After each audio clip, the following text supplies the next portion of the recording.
Tonight, a Hamilton County family says their teenage son was refused a haircut because he has Down syndrome.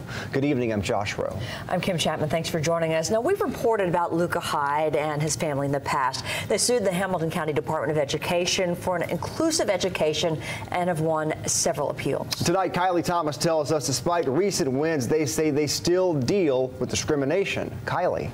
Well, Josh and Kim, Greg Hyde took his 15-year-old son Luca here to get a haircut on Sunday.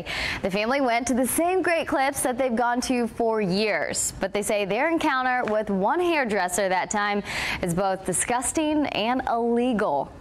6 weeks on the dot. Luca Hyde is a regular at his local Great Clips. Oh, those parents, those kids with special needs, they're just always asking for more than anybody else gets. I'm like, all we wanted was a haircut. When the 15-year-old living with Down syndrome heard his name called for his appointment, his parents say he was rather turned away by a hairdresser. She looks at him like he's nothing, like she's just totally disinterested or even disgusted. Luca's parents say the hairdresser, who we are not naming, had never met Luca before. With no reason given and the look on her face, the only thing that you can assume is that he has a disability. Federal law says state or federally funded organizations cannot refuse service based on a disability.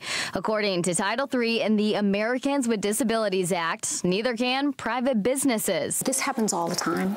We just happen to be parents that do something about it. We tried to call the hairdresser accused of discrimination, but we could not get a hold of her.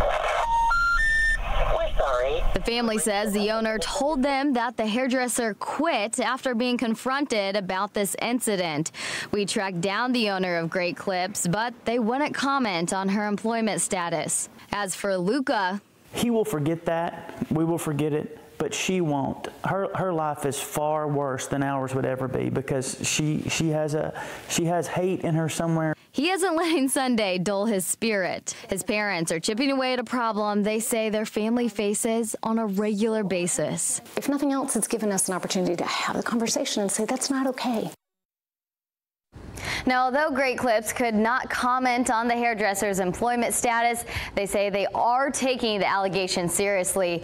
The owner says they will not tolerate discrimination at their business. Josh. Thank you, Kylie. We talked to the Tennessee Disability Coalition today. They say it's against the law to refuse service because of a disability. As for this particular situation, they say it would be covered under both public access law and the Americans with Disabilities Act.